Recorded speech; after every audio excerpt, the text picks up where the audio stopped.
सरकार को झियो हेले नीतिका बन्यारे भासी आसीथिबा शिशुकु झियो कले राज्य सरकार कहिले ए झियो एबेठु राज्यर झियो। हिमाचल सरकार झियो को देले राज्यर संतान टैग। दर्शक बंधु संपूर्ण घटना जानिले आपणक आखिरे लुह भरीजिवो। आकस्मिक बन्यारे परिवार को हराइथिला ए निष्पाप निरीह शिशुकन्या एबे समग्र राज्यर से झियो।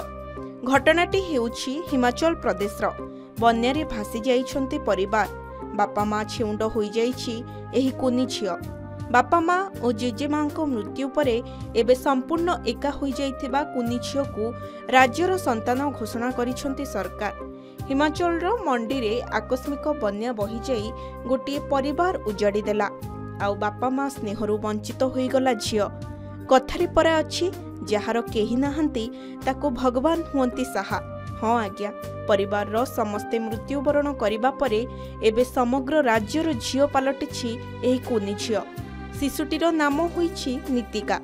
10 मासर नीतिका ए दुनिया विषय जानिबा पूर्वरु तार मार्गदर्शकों को हराइछि। एहाकु देखि नीतिकांकु राज्यर संतान घोषणा करा जाइछि। सरकार तांको शिक्षा एवं लालन पालन को समर्थन करने प्रतिश्रुति देइछन्ति। सूचना मुताबक जून 30 एवं जुलाई 1 मध्यरात्रि रे तलवारा गाँव रे आकस्मिक बन्या आसिबा परे नीतिका तांको बापा माँ एवं जेजेमां को हराइथिले। तांको बापा 31 वर्षीय रमेश को मृत्यु होइतिबा बेले माँ 24 वर्षीय राधा देवी एवं जेजेमा 69 वर्षीय पुन्नु देवी एबे भी निखोज अछन्ति। घरे प्रवेश करुथिबा पानीर प्रवाह को रोकिबा पाई रमेश घर बाहर को बाहरी आसीथिले। तांको पछे पछे तांको स्त्री एवं माँ साहाय्य करिबाकू घरु बाहरी थिले भी आउ फेरी नथिले।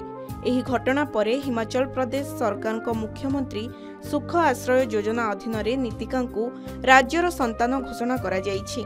राजस्व मंत्री जगत सिंह नेगी कहिसंती राज्य सरकार एक दीर्घकालीन योजनार अंश भाबरे छोट झियोटीर लालन पालन शिक्षा एवं भविष्यतर संपूर्ण दायित्व नेबे।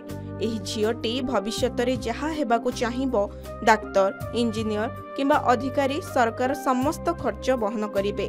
2023 मसीहारे आरंभ होइथिबा सुख आश्रय योजना अधीन रे अनाथ पिलामानंकु अनेक सुविधा प्रदान करा जाउछि। जेउथिरे 18 रु 27 वर्ष बयसर अविवाहित अनाथ पिलामानंकु मध्य खाद्य बासस्थान पोशाक उच्च शिक्षा एवं दक्षता विकास आदि प्रदान करिबा अंतर्भुक्त। वर्तमान झियोटी तलवारा गाँव प्राय 20 किलोमीटर दूर सिक्योरी गाँव रे तांको पीयूसी किन्ना देवी सहित रहुछि, जे कि संपर्क रे मृत रमेश को सान भौणी हेबे। ब्यूरो रिपोर्ट के न्यूज ओडिशा।